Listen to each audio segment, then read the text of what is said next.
Good evening. Nice crowd for Ann Hamilton.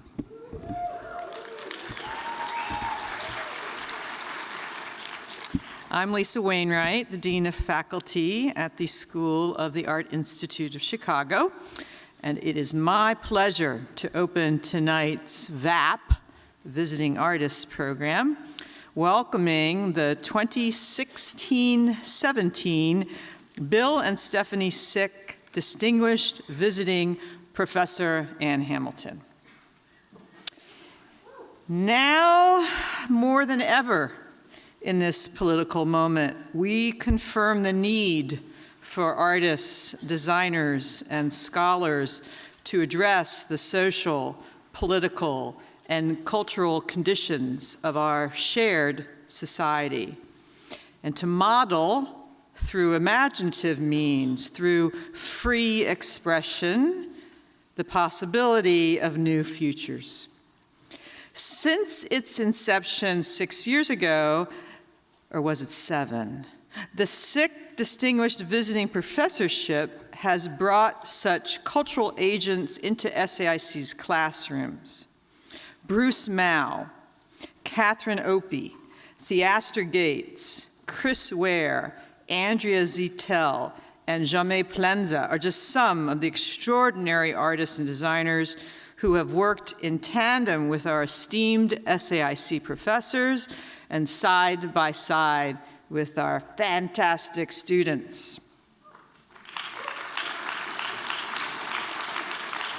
We thank our friends, Bill and Stephanie SAIC, always for their unflagging support of the school and what they know to be an art school's principal role in creating an experimental space for making and thinking. Education is the handmaiden of social change, and it is with this promise of engagement that we continue to instruct in the arts.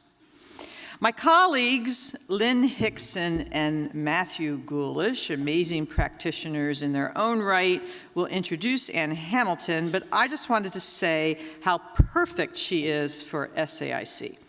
Hamilton works between so many disciplines, right? Performance, sound, sculpture, installation, video, text, and more. She embodies our open and experimental values. How do you become conscious? Ann Hamilton asks. How can art teach us about experiential ways of understanding our world? And again, in the context of the political theater around us, where truth is up for grabs and policy appears undergirded by xenophobia, racism, and greed, we must fend off the madness and engage in dialogues based on empathy. Ann Hamilton's practice reminds us of the efficacy of this way of being. And now, my colleagues Lynn Hickson and Matthew Goolish from the Performance and the Writing Department.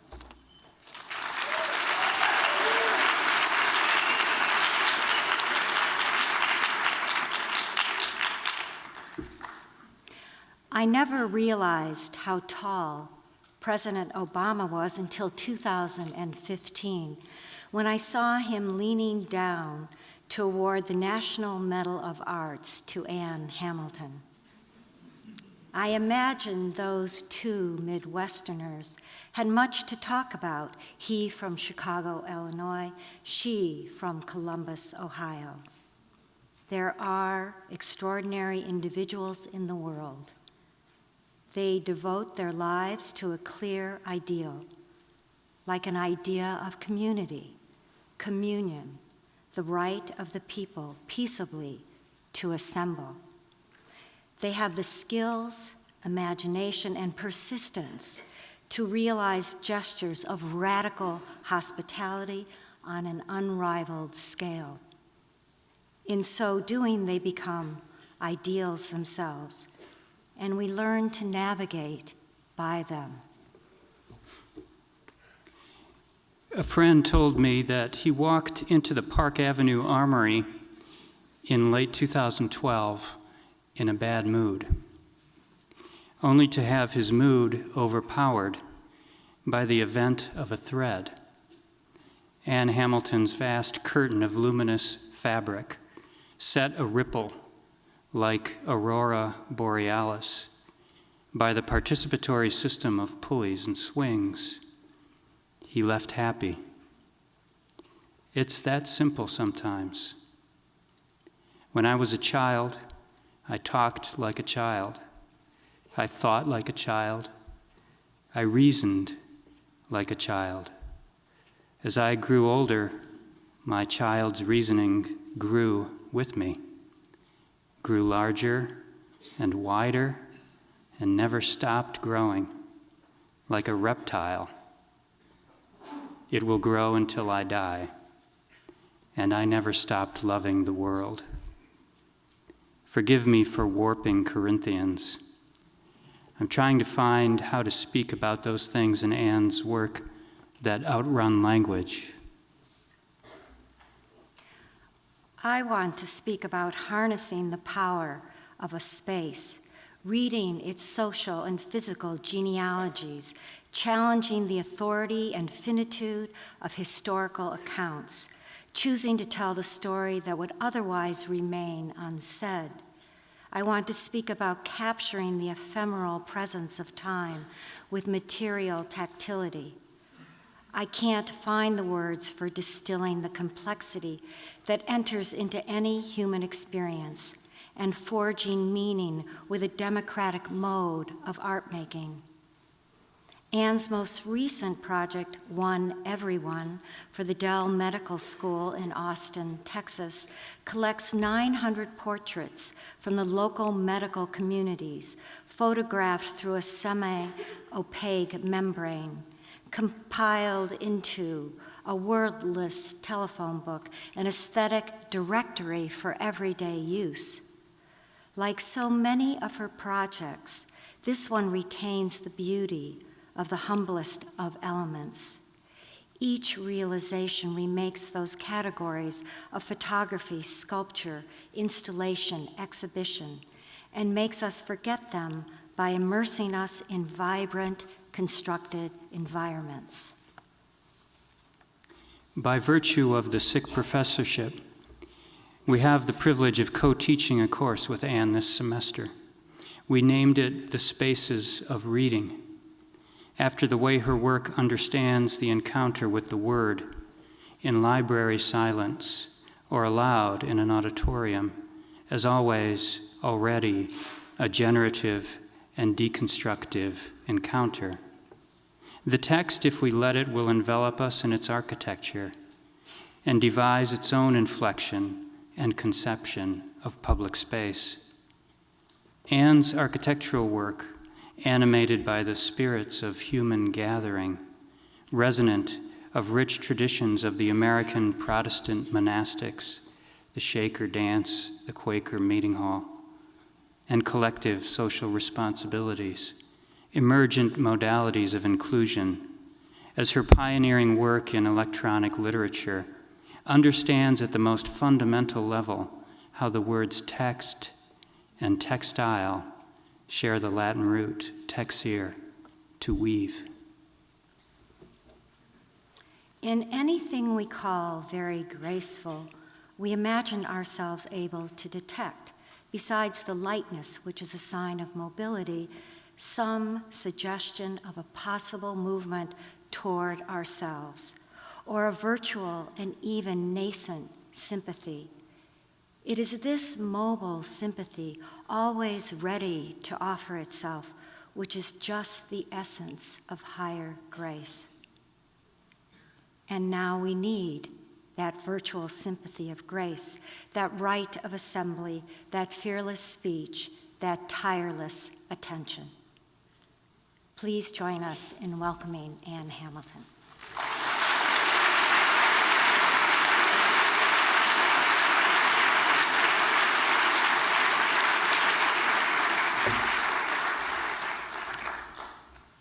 Thank you, Matthew and Lynn. Whoa, such beautiful words. That's what you need all your friends for. They offer you the books you need to read and the words you need to think with. And I think one of the phrases I remember that Matthew offered up this summer when we were in a residency together was that we think through feeling. And that has really stayed with me because we're living at a time where we really need to know how we feel. And we need to work from that place and make from that place. So thank you. I'm really happy to be here. This is kind of an overwhelming number of people. And I can tell you that I walked into the auditorium and I had immediate sense that 20 years ago, I gave a lecture in this auditorium, but the podium was on the other side, and my son was in a stroller at the back crying the whole time. So it's nice to be back, and I've been back in between. But I'd like to begin by thanking Bill and Stephanie SAIC for this great opportunity to speak today, but also to engage with this experiment of this class that Lynn and Matthew and I are teaching together. And I really look forward to tomorrow, and also meeting with some of the other classes I know in textiles and in film, and who knows what studios I'll get to duck into. I'm going to switch here. Let's see.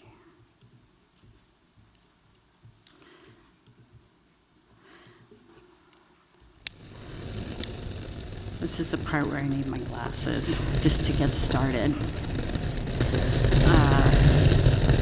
I also I want to thank also Mary Jane Jacob, who is here and I know leads the gallery and the incredible program here. But Mary Jane was one of the first people that I think helped me trust my own making and made an extraordinary permission. And I know that's something she does for the institution. So Mary Jane, thank you.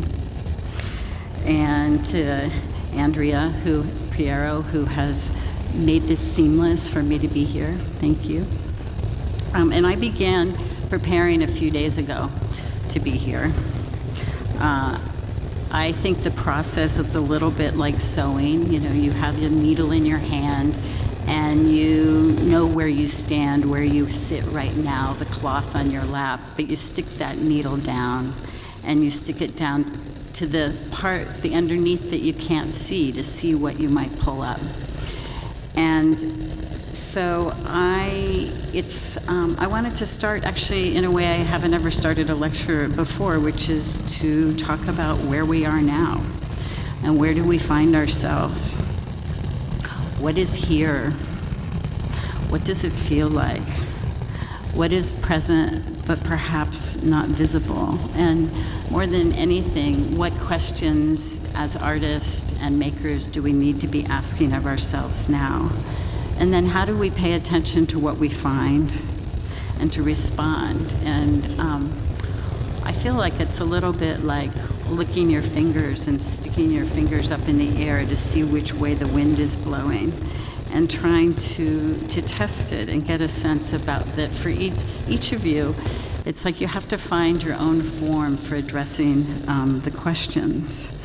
And so, like everybody, I've been thinking a lot about how to respond to the political weather and the events of the last few weeks, the last day, but also years. And to think about what do we do with the feeling that the rug I thought was under my feet is a carpet threatening with unraveling. The unnerving sense of the lemming catapulting toward a cliff, blind to the fall ahead. That was the gangplank walking up to the inauguration. How to respond as an artist and as a citizen. And I have no answers. Work forms only from questions. But I know that we have to work with what is at hand, and that we have to trust the process, and that we need to be present, and we need to keep working, and we need to recognize the demonstrative ethic and value of making. I think making is hopeful. It's bringing something from nothing. And it seems especially important right now to gather hope and possibility. It's part of making a context for what you believe in so you can shape the stories and the reality rather than be in danger of them being shaped for you. And so I want to begin tonight by talking about how a material that came into my hand almost by accident over 5 years ago made the images that have been playing during the introduction as you all found your seats, and how those images became this book, this phone book. And it's 900 pages of newsprint. It's images of 560 people. They were photographed, as Matthew and Lynn said, in health clinics and cultural institutions as part of the new Dell Medical Center in Austin. And the thing that happened is that this week, these arrived unbidden by mail to thousands of doorsteps. A book with images. There are no words in this book. Accompanied by a newspaper with words, some of which are Matthew's. Thank you, Matthew. To circulate hand to hand in relationship to the 70 larger than life-size porcelain enamel panels that will stay anchored to the architecture.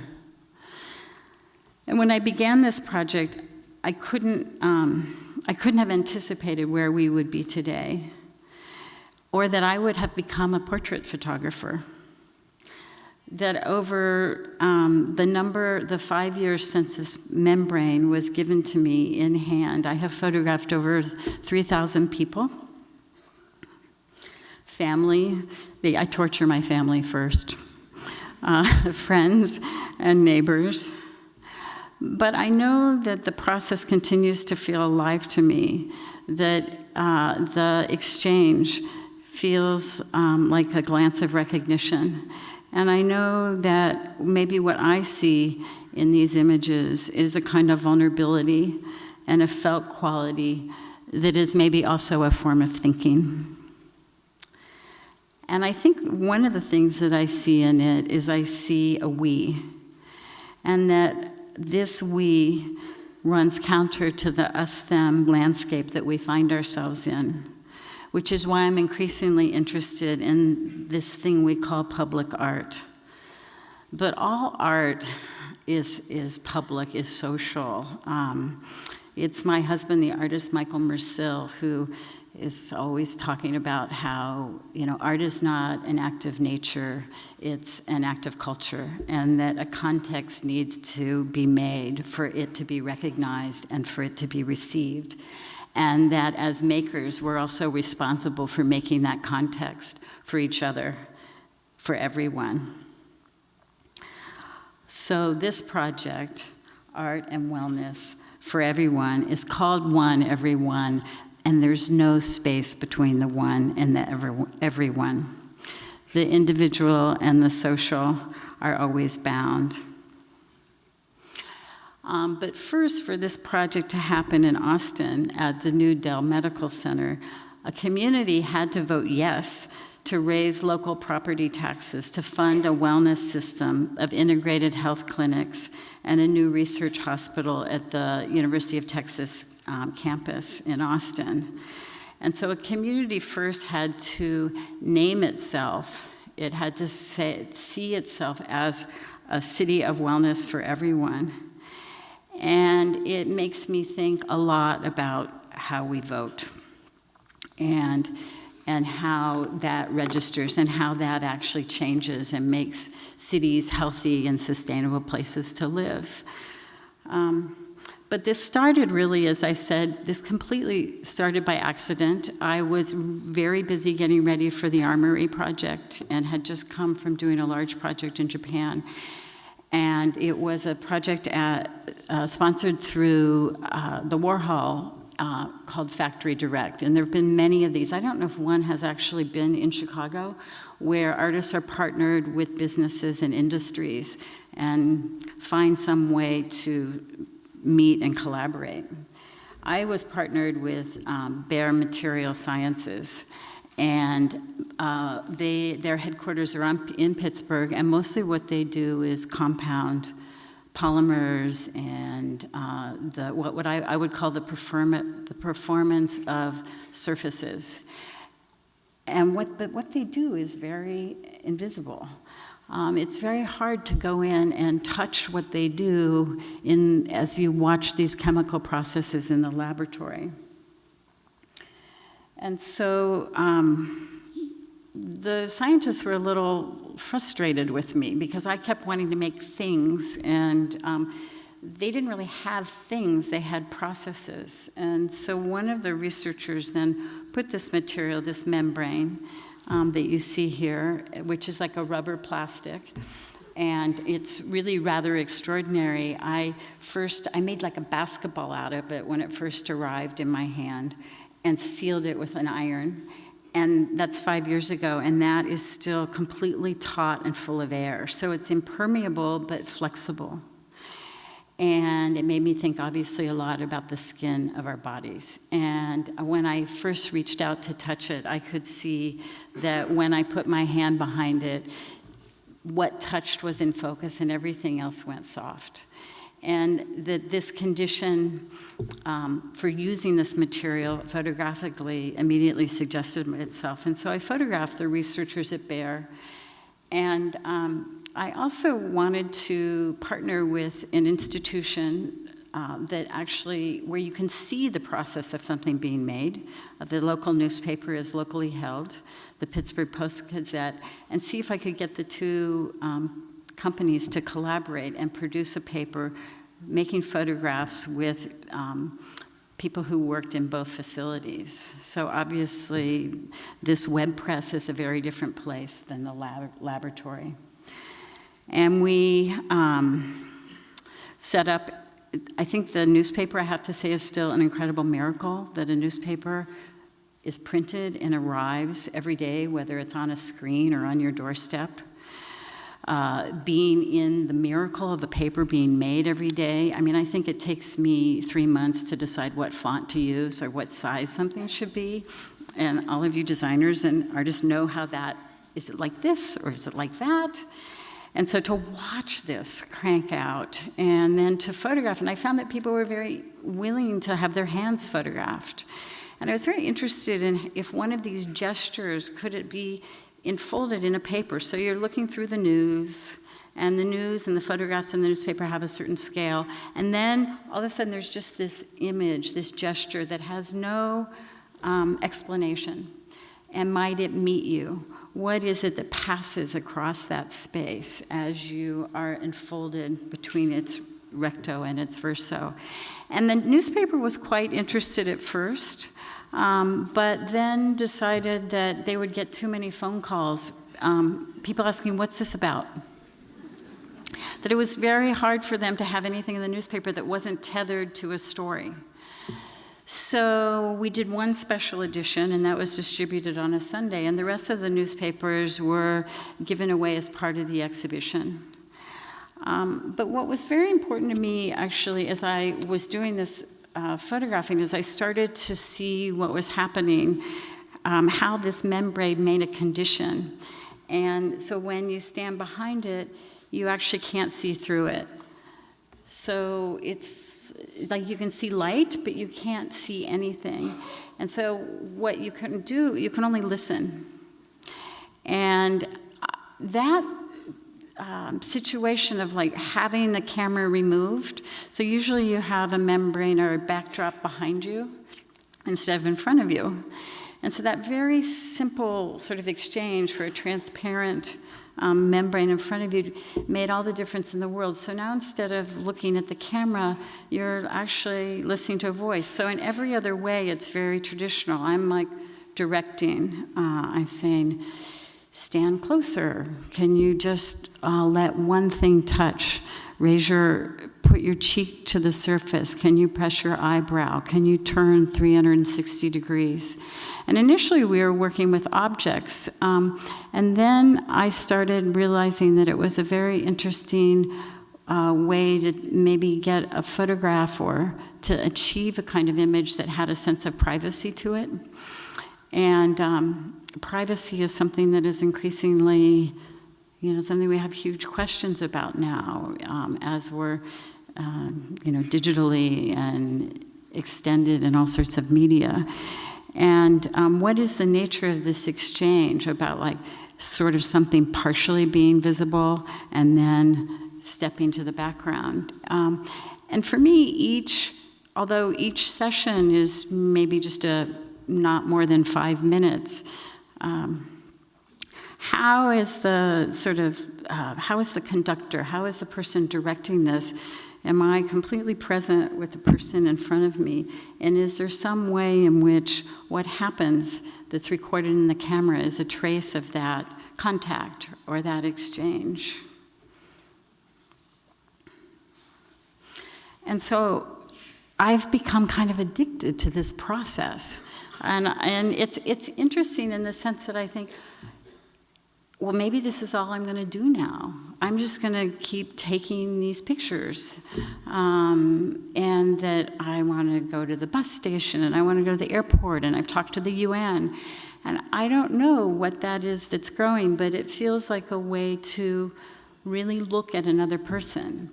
And it reminds me in my own work of placing myself actually on display. It's almost the opposite, that the early installation work, I was often present as a kind of attendant, and I made myself available to be seen.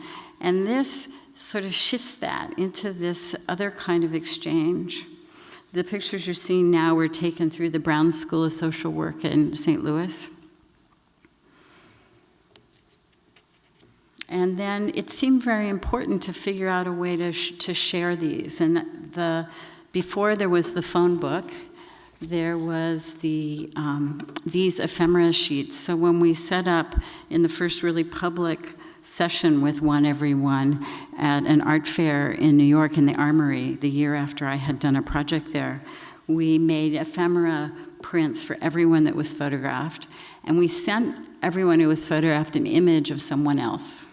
So rather than receiving, oh, I got my picture, you got someone else. And that was a really interesting and important part of it, because then people started posting things on Facebook, like, do you know who this is? And people would respond, oh, that's my friend Jeff, or something. And so there was this way that the touch that I think is recorded in these images had a way to circulate through this other, very simple means of the mail and newsprint. And there's something incredibly satisfying about, I think, in an age when we're all living in an ocean of texts and emails, to receive something by mail. It's still something that touches you. And that we reserve a certain category of experience for things that need a handwritten note. You do all still write by hand, right? You never know, right? And it also, the condition of this, so the membrane makes this condition for this photograph to be made.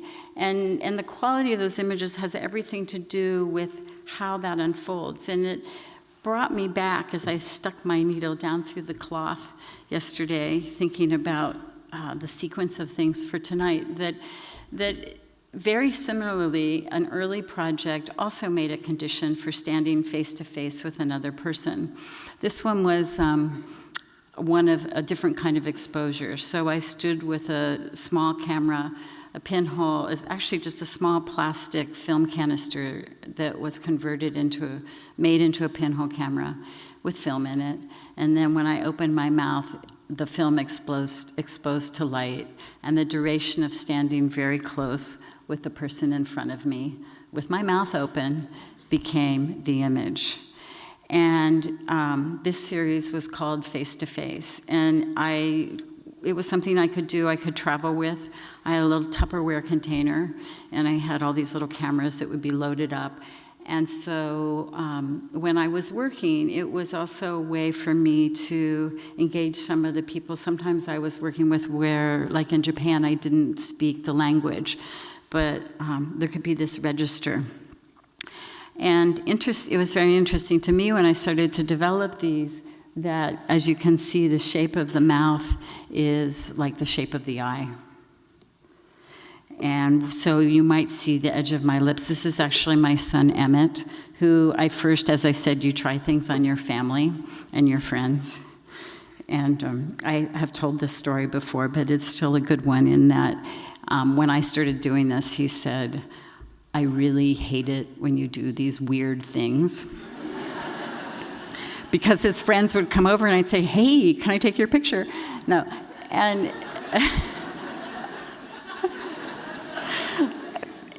and then pretty soon, he's like, "My mom, she takes pictures with her mouth."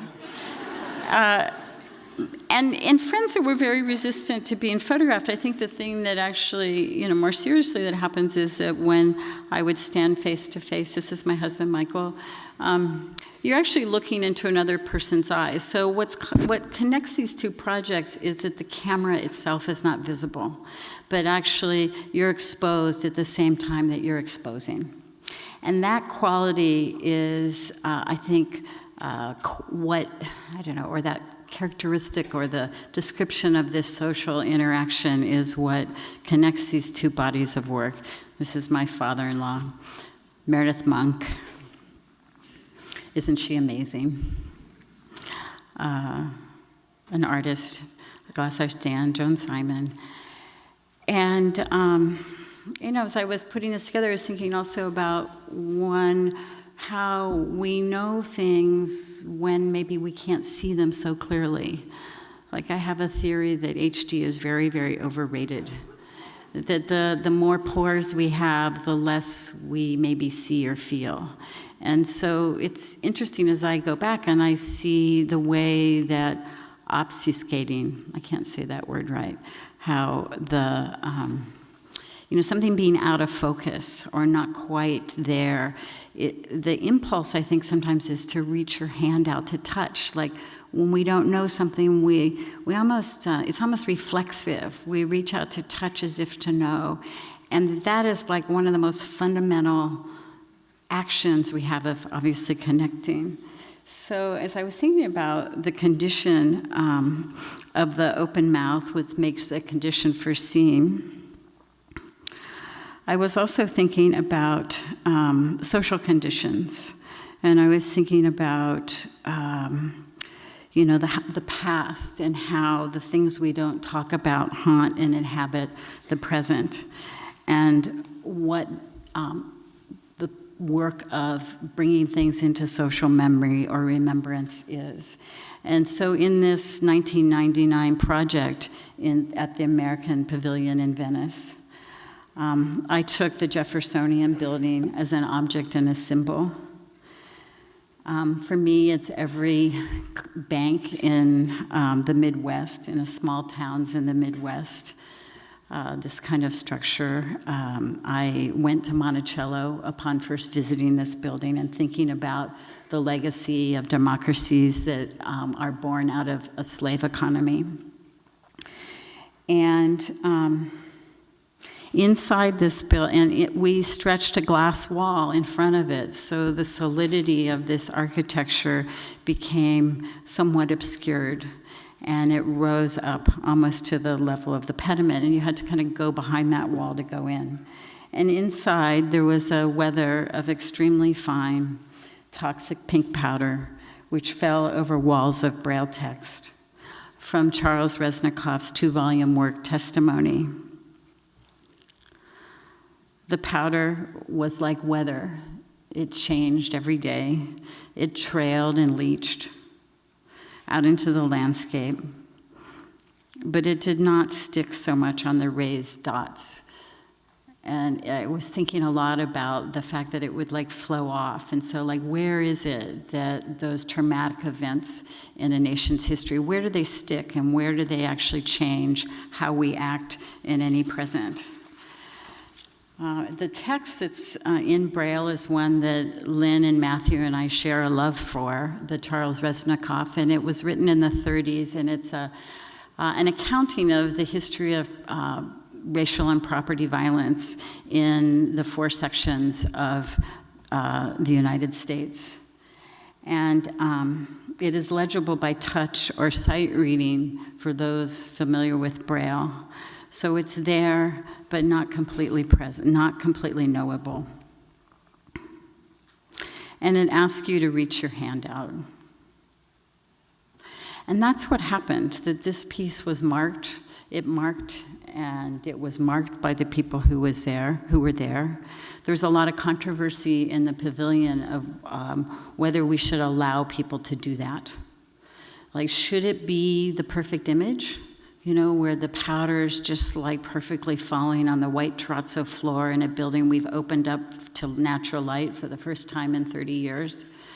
Or do you allow this kind of graffiti? And it was very important for me to allow it to be marked and to look at what some of that language was. Some of it here is drawings.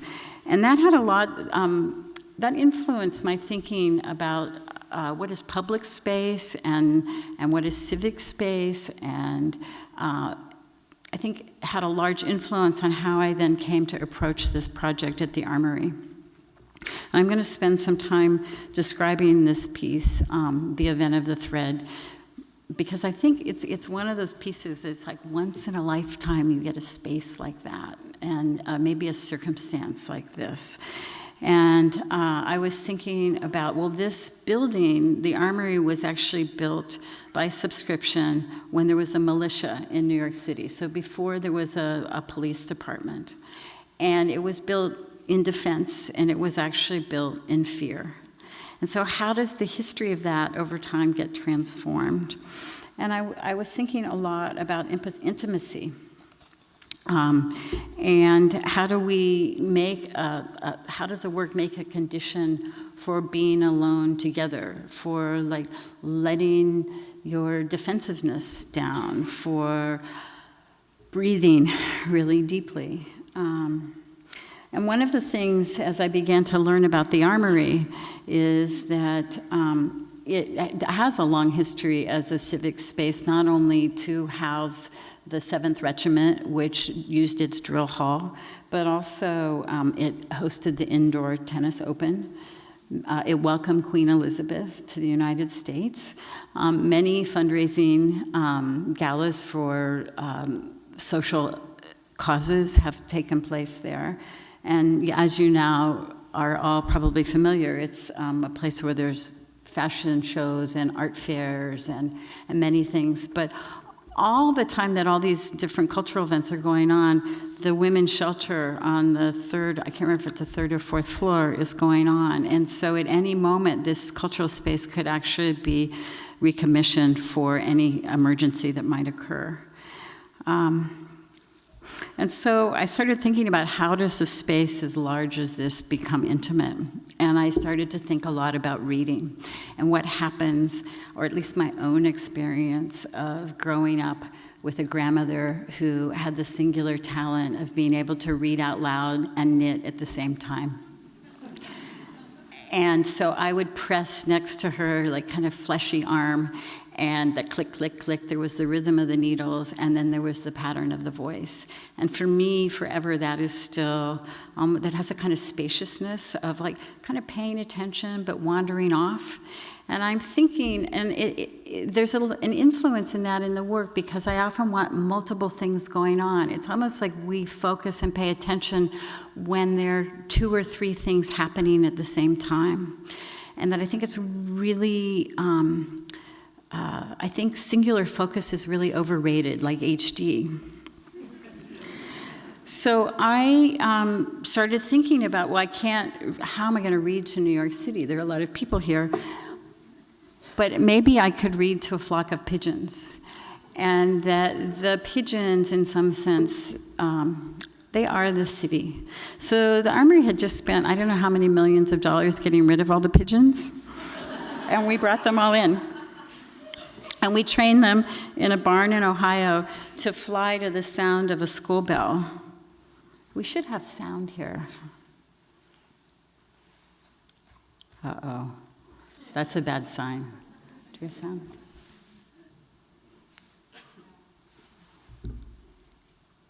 It had sound yesterday.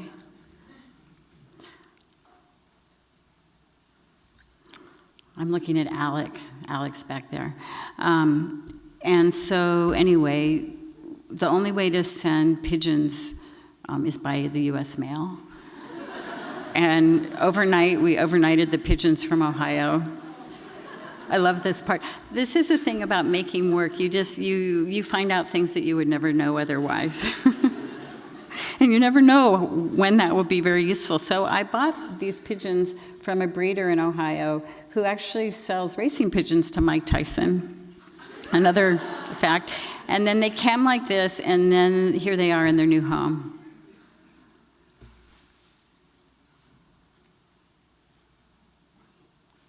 I know there's sound on these files.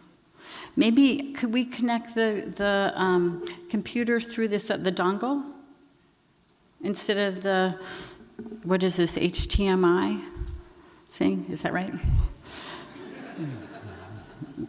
I am a little bit 19th century. This is why we all teach.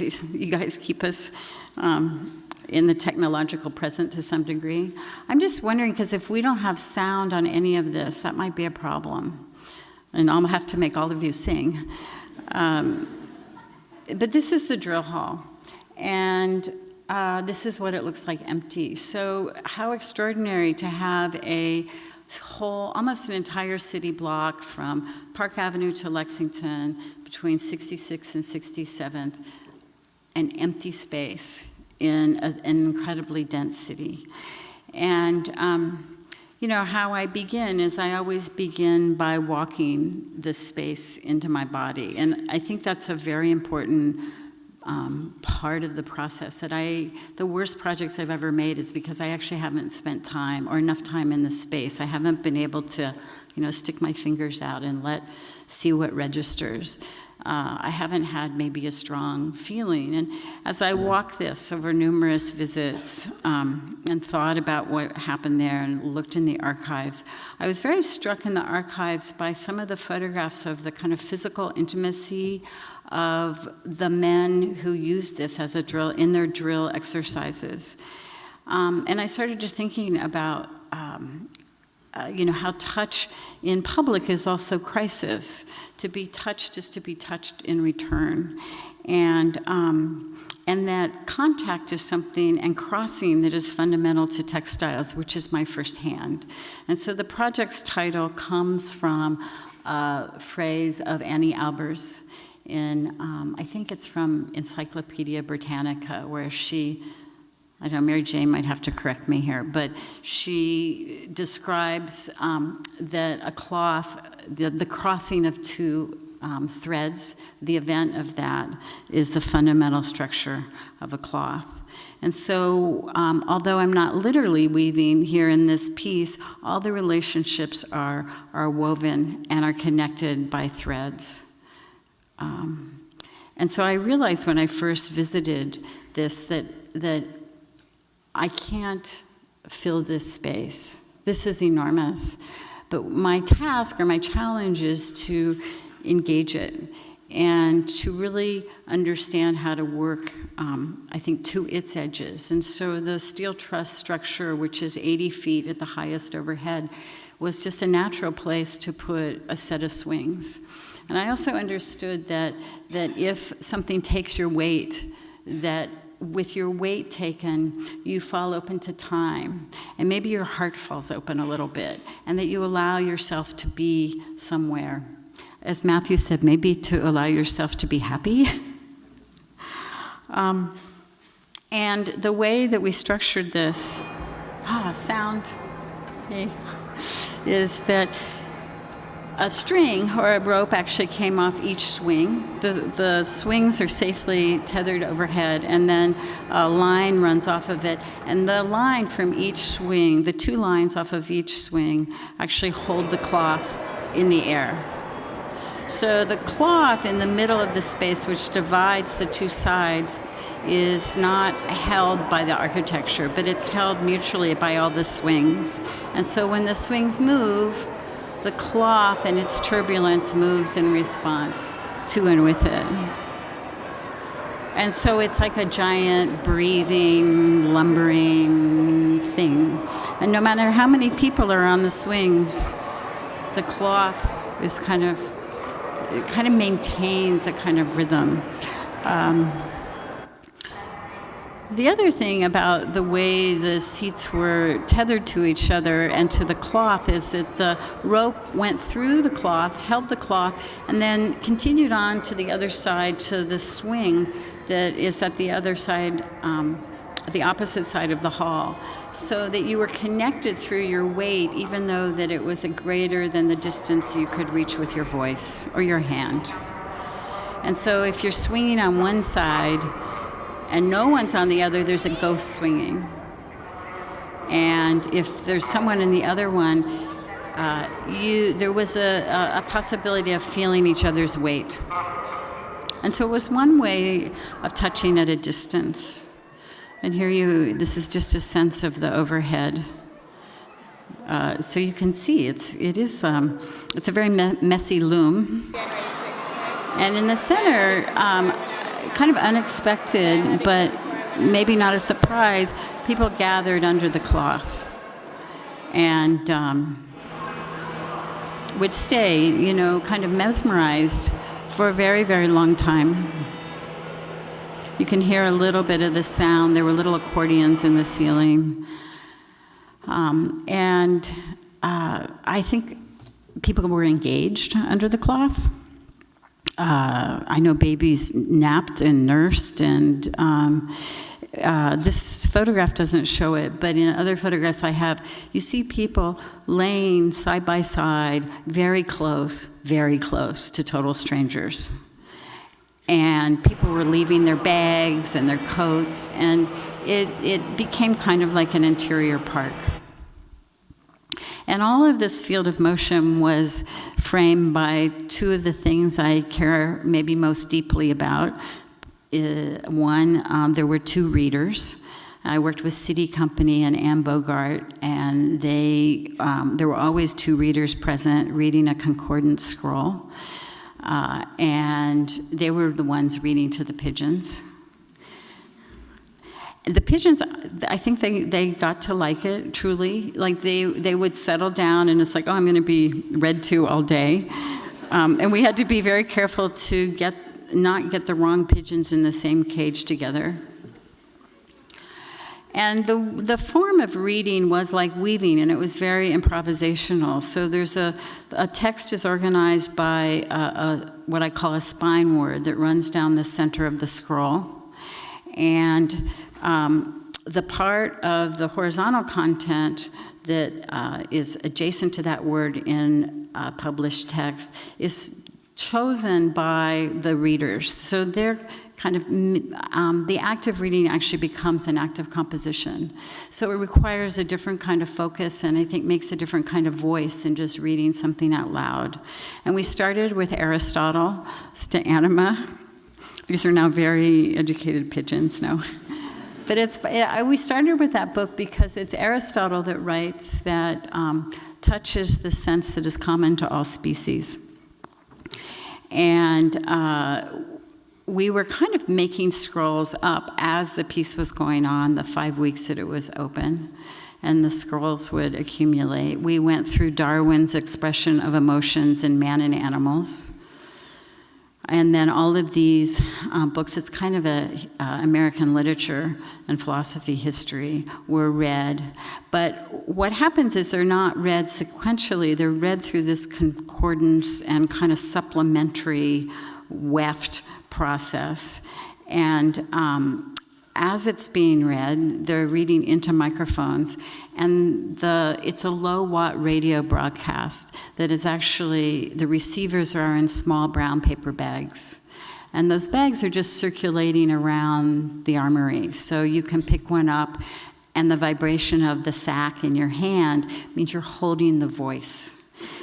Even in the age of iPhones and smartphones, it's like there was something about the paper and the vibration and the voice. So you're being read to at a distance.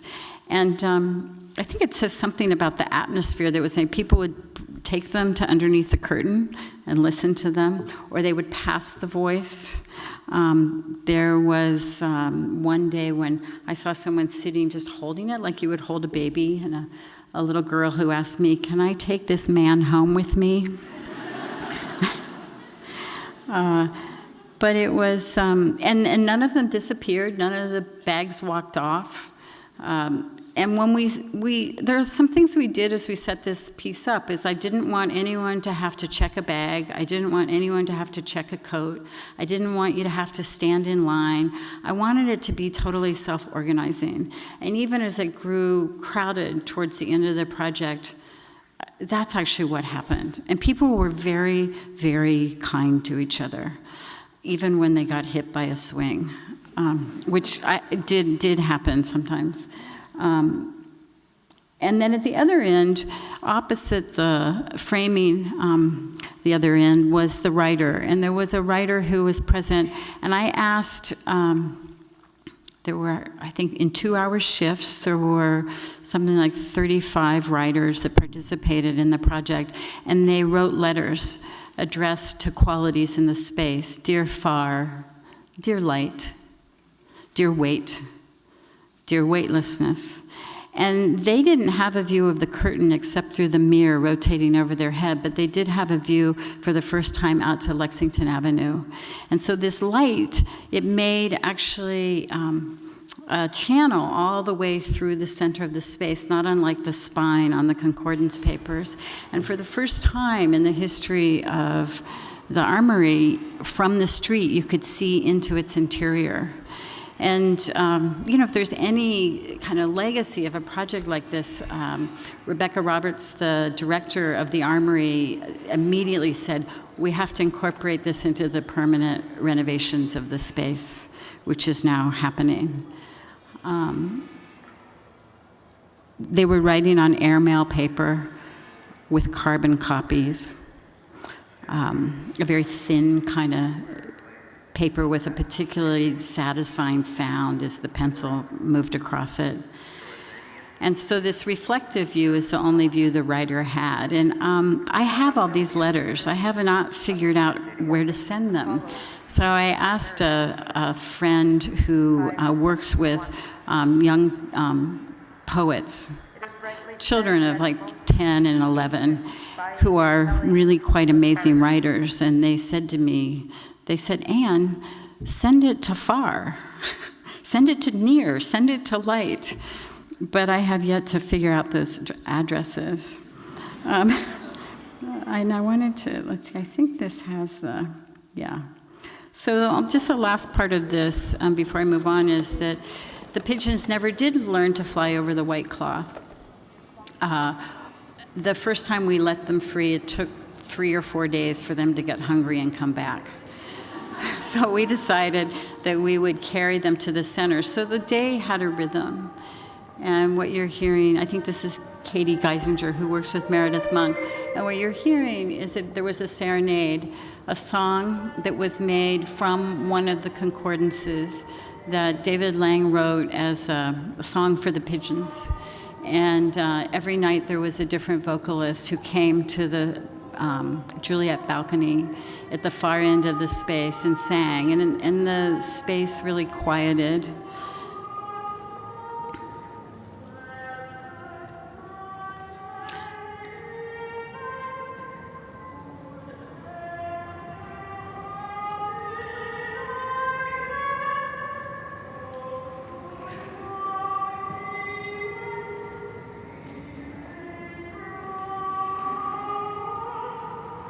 Like, how to allow ourselves to just be present.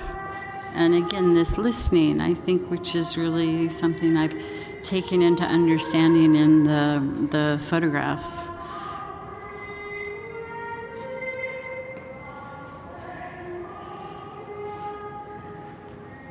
I think I'm going to hurry this just along. And we kind of related to the phone book, we made a newspaper. And that newspaper had not so much didactic information about the piece, but it had associational writing that was done by my friend Harry Reese and Natalie Shapiro. And it's partly that I'm thinking about, here the pigeons fly, thinking about how it gives a handle to enter your own associational experience rather than giving you any specific information. Like one section is about reading, one section is about pigeon navigation, one section was about actually media and the body. And I loved making the newspaper. And I felt like it was a way of, like giving handles for entering it, but also giving you another way to actually be in this space. And many people used it to protect themselves from the splinters on the floor, actually.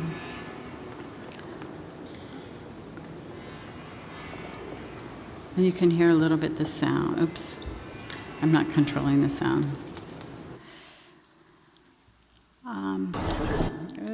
There's the newspapers. And this is the score by David. And some of the photographs in it came from video I took of photographs in the archive. A little example of the section in the paper that you could tear out and keep. And I kept thinking that this whole piece is actually about the air, and that the air is made animate by people in motion. And then I found this little quote from Robert Bringhurst, which is someone we're probably bringing into our class. And it made me think about how we're touched in other ways by the things that we read. And I'm like one of those really avid underliners, and I turn the corners back on my books, and it's almost like I can't read without a pencil in my hand or a pen in my hand. There's something about like you're remarking, you're reading along with something. And then what happens to those things that you go, yes, or you have an argument with? Where do those go? And I became very interested in Commonplace books and Commonplace collections.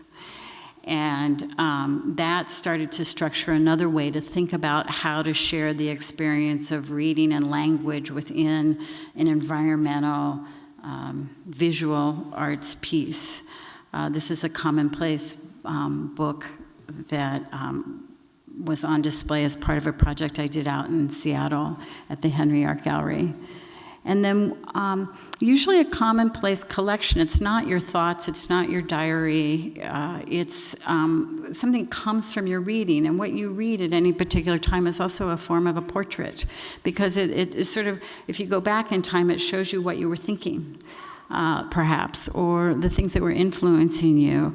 And I started wondering about is there such a thing as a collectively authored Commonplace, and could that collective authorship of sharing those things that you remark upon, that touch you with the community, be part of structuring a piece whose architecture is, I would call disorganized, or not very fluid. It's not whole, it's in fragments. And so we began a process asking people to submit fragments from the reading that have to do with animal-human relations and touch. And those were out on long shelves that connected the three different architectures, and you could take them. So through the process of being in the exhibition, you could take the words, and you could also take the images that were hanging in the original gallery of the Henry, which is a kind of Beaux-Arts type space, which we made in the form of newsprint pads. And the images on those pads that you see hanging on the wall here, they were like an inch or two thick, were made working with the Burke Natural History Museum at the University of Washington campus. And again, it's just like the images through the Texan, only a part of them is in focus because I'm using very old, early generation scanners. And what I love about the scanners is only that little bit that touch is like being touched. And I think they're also incredibly beautiful. So these are all, obviously these animals are not alive. They're from their study collection. And I was talking with to the actually head of the Dell Medical Center about the beauty in some of these images that are out of focus. And he said, that there are studies in neurology that talk about when we see something beautiful, the part of our brain that is stimulated has all to do with our sense of touch. So to see something beautiful is, in fact, to be touched. Well, that just gives me all sorts of permission. So I'm going to use that. But I was particularly focused on their feet, the place, their vulnerable undersides, the place maybe not the backside, but the underside of the birds and the animals. And then these images were in all of the 4 galleries. And you could take them, and you could hear the sound of the paper tearing. That's in one of these images, but I'm not sure my sound's working. And also there were air currents in the room, so some of the paper would kind of lift, and we directed the vents. And the idea was that when they're gone, they're gone. So when a pad empties, you no longer know what was there, as is true in the real world, and we forget. But we also had a dilemma. The exhibition was up for 6 months, and so there was such a interest in taking the images the first week. They were like, oh no, there will be nothing left. It will be like the landscape. And so some controls were put on that, and I've always had a lot of ambivalence about that, like please select one. And that made a very different kind of process. So when we reinstalled this part of the project, we didn't make any rules. And I think that's a really important part about some of this kind of participation work. This piece also had readers. They read to the images. They also read in another section to the animal clothing that was on display. I worked with the fashion collection at the University of Washington. Only coats and dresses that were made out of something that was at one time alive. And those were in these cases that were curtains, so you had to touch something to go in. And along with objects from the Burke's ethnography collection, I worked with one of the curators there to select this clothing that comes from a very different cultural relation to animals. And I wanted to put those two things side by side in a really unscholarly way, but to register their origin in something that was once alive. This is a monkey fur coat. And as if reading to them might be some form of apology or atonement. But it's also to register our own animal selves. I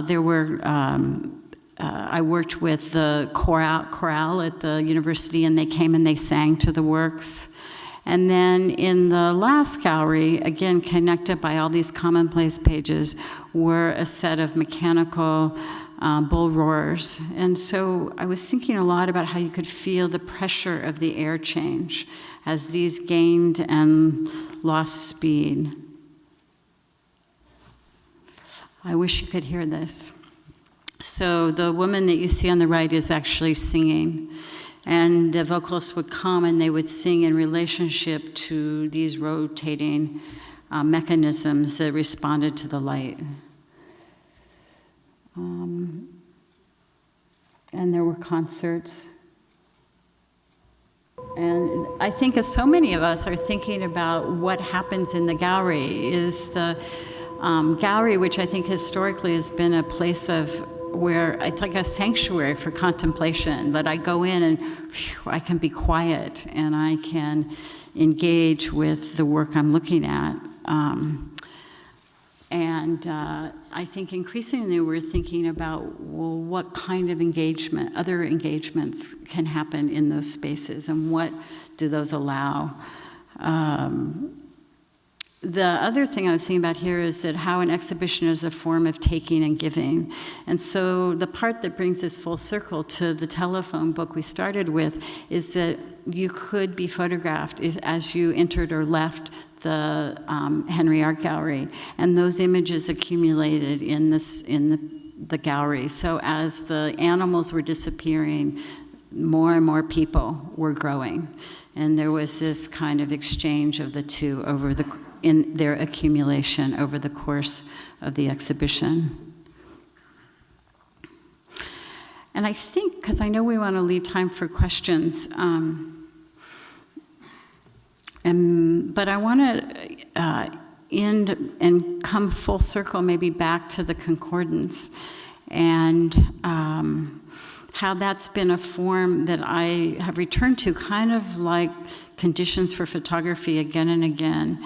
And I'm in the middle of a project that's now being, it's almost in fabrication, for the MTA subway stop at the World Trade Center.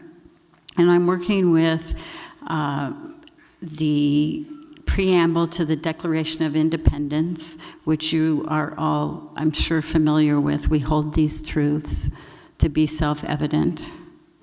And those phrases from that document, a collectively authored document, form the spine words for concordance in the subway. And the horizontal lines, which is much larger part of the content, all comes from the Universal Declaration of Human Rights, which the amazing Eleanor Roosevelt actually saw through. And at the time, every country in the world signed and agreed to this document. That's an extraordinary thing. And it's the basis of all human, it's not without controversy, but it's the basis of all human rights, contemporary human rights documents that we have. And sometimes those take 20, 40 years to write, to get everybody to agree to the meaningfulness of those words. So what's going to happen is that in this, 8-foot high ceilinged subway station, which will through which you can enter right up into the memorial, although this is not literally part of the memorial, you will pass by this language. So it weaves the national and the international together. And the form of it materially is that it is in stone. So it's the first time the MTA has agreed to not have a glass mosaic, but instead to have a stone one. It's very important to me that it's in stone. It's all different colors of white marble. And we're making the field of that stone for the walls, and then we're cutting out the letters and regrouting them in so that their slight protrusion from the wall will just the contrast of that is what makes them legible. And so this is a sample. You can see how the letter's being done. And here's a sample that we were trying, a combination of marbles and then a test actually in the subway of how it will be legible. For those of you that know this area, this was the former Cortlandt Street station, and on the northbound, there's a large elliptical opening that opens right into the Calatrava space, which is now open, which is very white marble, white. It feels like you're walking into the rib cage of a whale or something. And so I wanted to also, with a kind of really different density and a really different texture, to kind of contrast with that.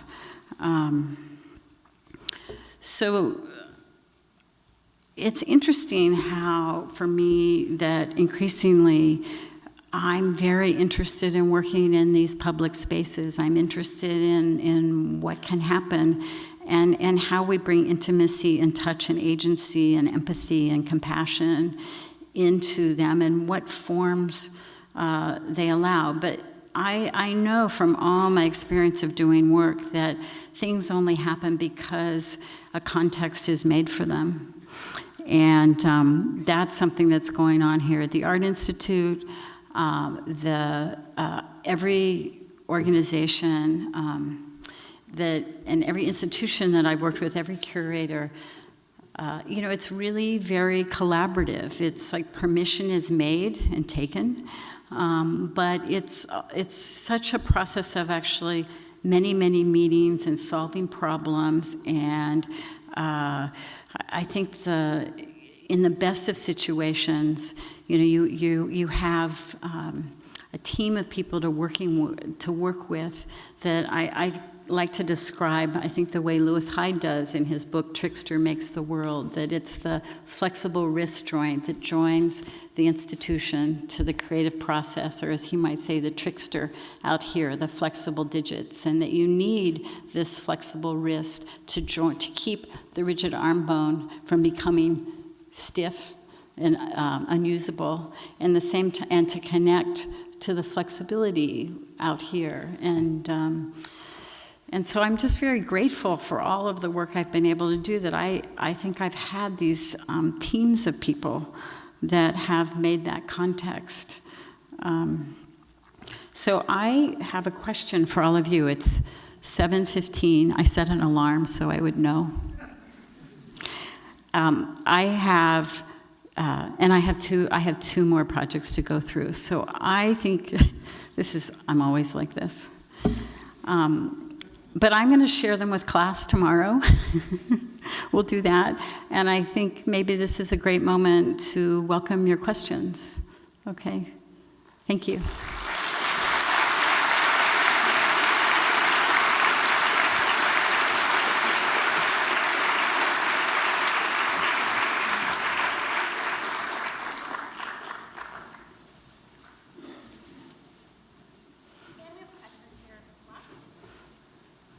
Right here in front. Thank you. Thanks for your really beautiful talk. The work looks incredible. So I'm thinking about, like, we are now living under this term of living in the bubble. And I was imagining if we really live in the bubble, and when we look outside, it might look like the images you showed at the beginning, it's kind of blurring and have something like disappearing in the background, something in focus. So I might want to take this as an entrance, and can I ask you to talk about how this tendency to beautify things in your process and how it works for you?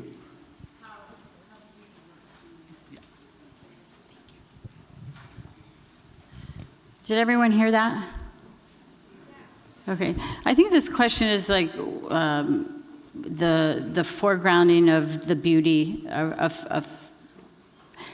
I didn't hear the first part of your question, but is that really what you're asking about, the beauty?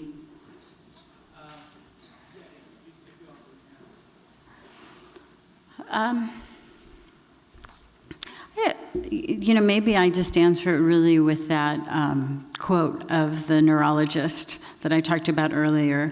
But I also, I think that I can't help myself. That's probably the truth. But I think part of it is also that I want to look at things, and I think, like the way that I work, it's like I want to make a space where you have the possibility of entering into it, of suspending yourself in it. And that's a kind of agency, and that's actually active. And so maybe part of things being perceived or being described as being beautiful is part of that invitation. And I think a lot of it is that, like with reading, for instance, like when you read silently, what's happening to you is a really private, really subjective experience. And I think a lot of this work for me has been about, can you share that experience of what happens when that's going on? And so like the concordance structure, I think as a graphic, aside from its content, is a really compelling thing to look at. This kind of, it's woven. It's literally a weaving. And then I think that allows you to sustain attention. And attention is what it's all about. Yeah. Anyone else? Hey. Hello, Anne. Thank you for your talk. Can you hear? A little bit louder. Yeah. I was wondering do you think the times that we're living call for more politics in our art making or more poetics in our politics? And wondering, how do you foresee your practice changing or responding to, in terms of the metaphoric language and allegory that you use in text and image? That's a great question. That's a great question. So the politics, like how does the current environment we find ourselves in, how does that maybe ask the question, does the work become more overtly polemical or political, or do we need more poetics? We need all the different voices. And I think for me that it's been interesting to send this phone book out. Who would have known that it would arrive in this atmosphere? And the number of emails I receive from people that talk about how it feels to look at this book arriving in the middle of the rhetoric that we're surrounded by feels like an affirmation of a set of values. And so even though I wouldn't say that I started out with this project thinking about its politics, I think was thinking about its ethic and that it's demonstrative. And it's about seeing and being seen. It's about actually being willing to offer yourself up to be seen. And what is the respectful receipt of that? Does that make sense to you? And so, I did go to the Women's March, and, it took me a long time to make my sign. Like, is it good enough? Is my sign going to be good enough? And I think we're all, we're looking at people like artists, I think so much of Sharon Hayes right now and Mark Tribe's early work, and the question is, what do we need to hear and what do we need to say and what are the forms for saying that? And that different forms work in different ways. And I just, I think I know from my own experience, when I'm told what to think about something, I'm like running the other direction. So our task is to make a space of openness. The big challenge we have here is actually dialogue. And I'm reading a very interesting book by David Bohm, who was a physicist. He's no longer alive, but brought his study of matter and physics brought him to write this beautiful book on dialogue that's about how do people actually sit and talk to each other. And how do we make the conditions for that? That's our work. So that needs poetry. Thank you. Yeah, there's the question. Hi, thank you for the lecture. And you mentioned about offer yourself to be seen and to be vulnerable. So do you have the fear when you make the works? Because lots of your work is like being seen and being public and interact with other people. So when you're making it, do you have kind of worried about the result, or do I feel vulnerable in Yes. public with the work? And how do you deal with those type of emotion? I think we all always feel vulnerable, or we're not doing the work we need to do. I think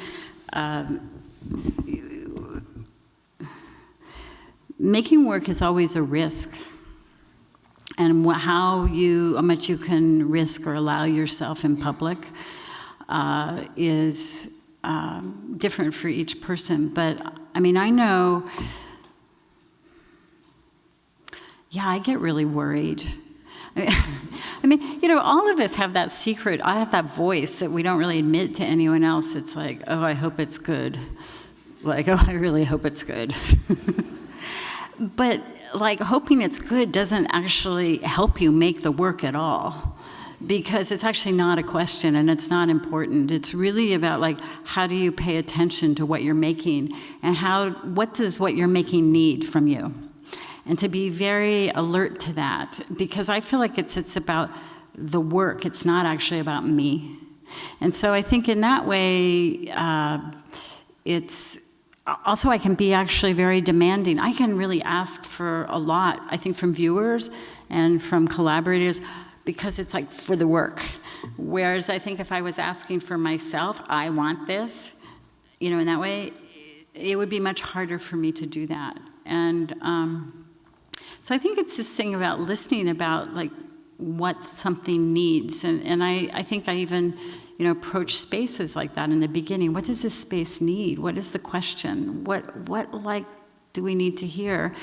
And then, I'm most nervous way, way, way in the beginning, when I'm like, I don't know what this is. I don't have an idea. They want to write the press release. I don't have a title. And that never changes. It's always like that. And it's almost like something about, like, I need to have that level of anxiety to actually, there's some energy in that allows me to kind of be certain about something. We need to do this. And I also, in my own practice, and I think it drives a lot of people nuts, but I think in the process, a project often takes several years to develop. And I put off making decisions as long as I possibly can. And it's partly because I know I can't know what I need to know until it comes to me. And so half of making work, I think, is waiting and keeping yourself busy and saying, like, you make up things to keep everybody else from getting nervous. I think that's really true. I think it's really true. So I described it to one of my students recently. I said, it's like, you want to give everybody a suitcase handle, even if there isn't a suitcase under it, right?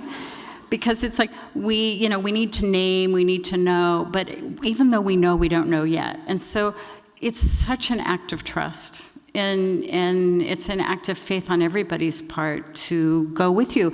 And, they don't all get there. But you have to accept that at the beginning, because there's nothing wrong with being, like, bad, whatever that means.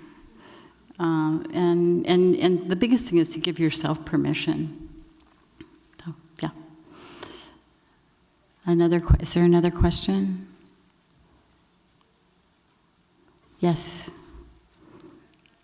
I'm curious about the relationship between the grandmother moment of, like, the knitting needles and the nurturance and, like, the domestic domicile space that seems to be sought to be recreated in a public space. Mm-hmm. I'm curious about that as a condition for making versus a condition for viewing art, and where that bumps up against the conviction of this must be stone and not glass, and sort of like the range of nurturance to certitude and the decisive moment versus waiting. Yeah, all of it. Oh, I think you answered your question. It's a dance. And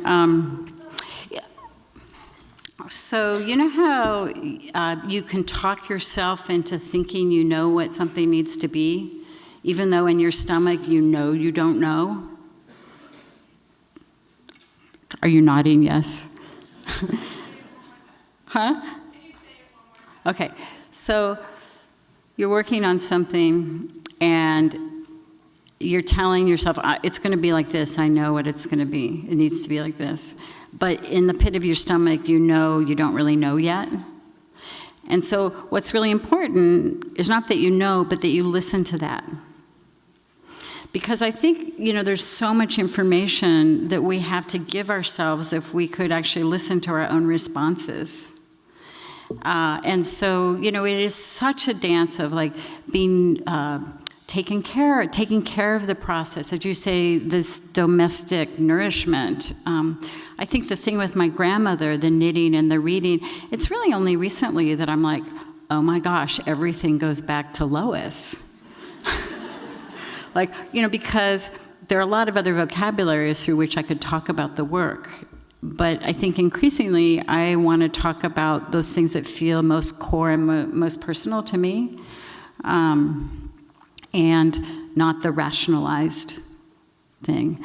I also, I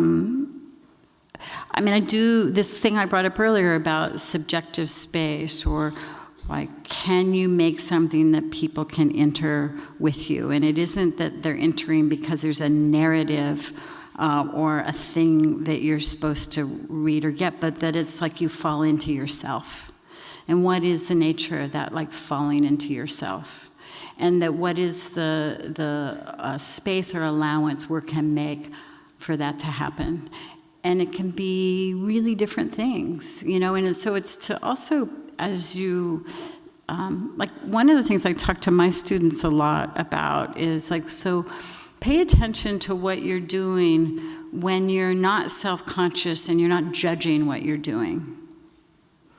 You know, and and what are you doing when that happens, when you become aware of that? And maybe there's some really important information for you in paying attention to that. So, yeah. Okay. One more? I can't really see really well out there. Okay.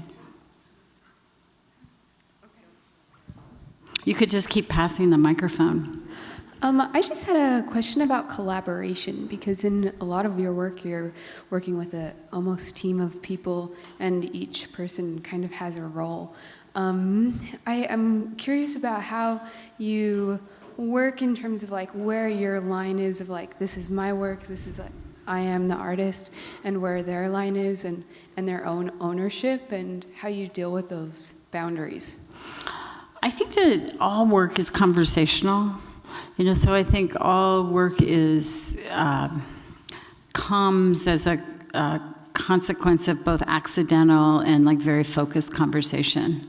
You know, sometimes somebody might suggest a book to read, and that book changes your life and makes a project, but they're not necessarily collaborating with you. But I work with big teams. I think I rely on the back and forth, like, oh, should it be like this or that? And we talk that through. But I've also done really formal collaborations. So I think it depends on how you use the word collaboration. So like I would say I collaborate with institutions. Like I'm invited in, and it's really a collaborative endeavor to realize a project. You know, I've worked with some performing artists, Meg Stewart, and we might be doing another project together. Meredith Monk a couple of times. I just did this big project with Anne Bogart. And so to sit down from the beginning, from the genesis, and say, you know, we're like collaboratively authoring this is very different than you know, getting help and bringing in consultants. And it's been interesting for me to learn the way theater works, like how important the lighting designer is, and they author, yes, that part, and how important the sound engineer is, and to kind of look at how the history of theater works in terms of people's roles.